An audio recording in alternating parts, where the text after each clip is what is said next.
e risorgere con lui. Aspergiamo il corpo del nostro Papa Francesco.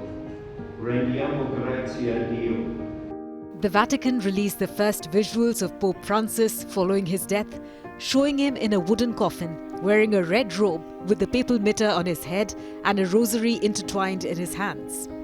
As church officials performed the formal confirmation of the Pope's death and prayed over his body, the Vatican announced that his funeral will take place on the 26th of April.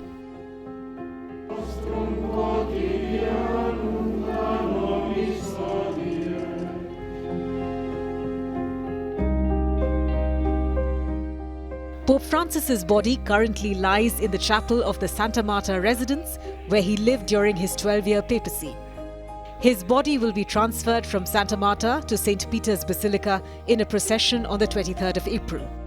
Ahead of the transfer, a moment of prayer will be led by Cardinal Kevin Farrell, who is acting as the Carmelengo, the person who runs the Vatican after the death or the resignation of a pope. Cardinal Farrell will then lead the procession to St. Peter's Square before entering the church through the central doors. After entering the church, Cardinal Farrell will lead the liturgy of the word before the church is open to visitors to pay their respects. The general public will be able to visit the church from 11 a.m. to midnight on Wednesday, from 7 a.m. to midnight on Thursday, and from 7 a.m. to 7 p.m. on Friday. At Pope Francis's request, there will be no private viewing for the cardinals. The Pope's coffin will also not be raised on a pedestal.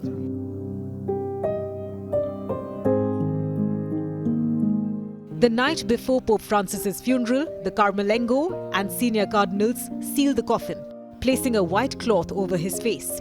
Inside, a bag of coins minted during his papacy and a written record of his papacy are included. This document, called a rogito, is read aloud before being sealed in a tube and placed inside the coffin. Francis's papal coat of arms and a cross are inscribed on the coffin, with his coat of arms featuring the Jesuit monogram and a Latin phrase which translates to "having had mercy, he called him."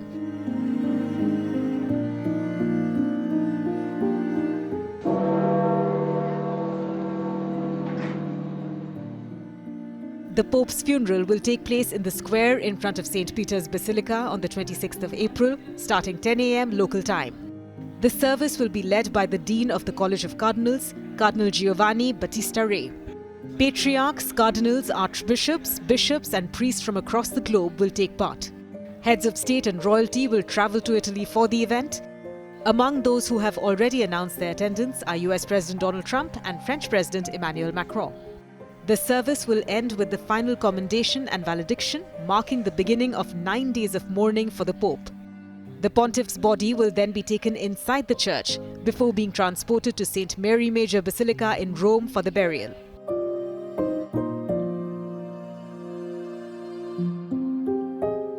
Unlike his predecessors, Pope Francis chose to scale back some of the funeral pomp and ceremony.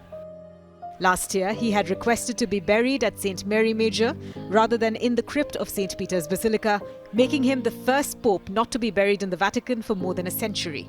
He also requested to be buried in a single wooden casket, unlike previous popes who were buried in the traditional 3-nested coffins.